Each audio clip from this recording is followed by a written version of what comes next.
خیلی‌ها میگن نوشیدن آب حین غذا میتونه فرآیند هضم رو مختل بکنه، اسید معده رو رقیق بکنه، باعث چاقی و حتی نفخ بشه. ولی واقعا علم چی میگه؟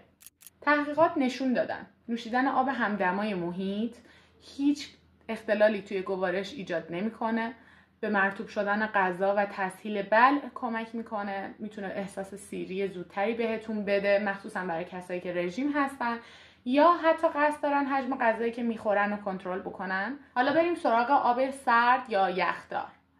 آب خیلی سرد میتونه دمای معده رو کاهش بده و یه ذره روند هضم رو دیر کنه، ولی این اثر موقتیه و خیلی محسوس نیست.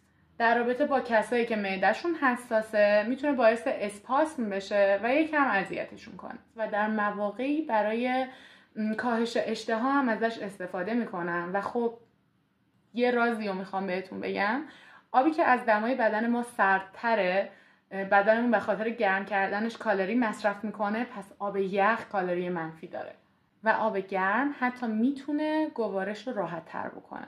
امیدوارم این ویدیو بهت کمک کرده باشه که راحت تر تصمیم بگیری که کدومش برای تو مناسب تره. برای فکت های تغذیه‌ای و ورزشی بیشتر یادت نره که چنلمو سابسکرایب کنی.